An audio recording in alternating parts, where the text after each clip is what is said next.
Պարոն Մկրտչյան, հաշվի առնելով, որ Մերձավանում մի քանի ամիս առաջ եւս կրակոցներ է եղել եւ հիմա վարկածներից մեկն էլ որ սպանվածի եղբայրն է, հա, սպանել 8 փետրվարին սպանվածի եղբայրն է հիմա սպանել պարոն Գրիգորյանին, ինչ է արվել, սա կանխարգելելու համար արդյոք այդ գյուղը համայնքը եղել է իրավապահների ուշադրության կենտրոնում եւ եթե եղել է, ապա ինչու ունեցանք սա։ Շնորհակալություն, ծանոթ եմ այդ շրջանառվող վարկածին, կարծես թե ուսումնասիրությունները կանխարգելիչ աշխատանքների տեսանկյունից հենց գլխավորապես այս դրվագին պետք է վերաբերեն, այսինքն որ կանխարգելիչ աշխատանքներ կատարվել են եւ որոշակի միջոցառումներ իրականացվել են, սա փաստ է, բայց թե դրանք բավարար են կատարվել, լավ են կատարվել, պատշաճ են կատարվել, սա արդեն ուսումնասիրության առարկա է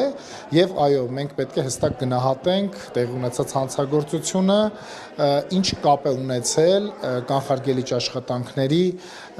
իրականացման արդյունավետության հետ։ Պարոն Ղազարյանը թերացել է ոստիկանապետը։ Ես հիմա կխուսափեմ առհասարակ որևիցե պաշտոնատար անձի գործունեության համար գնահատականներ հնչեցնել, քանի որ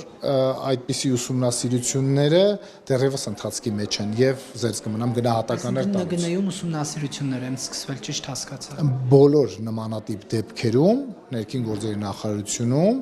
իրականացվում են ուսումնասիրություններ միանշանակ։ Այսինքն քննվում է թե ովքեր են թերացել։ Ուսումնասիրություններ է կատարվում, թե ընդհանրապես այդ դեպքի տեղի ունենալը ինչ կապ կարող ունենա նախկինում կատարված կանխարգելիչ աշխատանքների արդյունավետության հետ։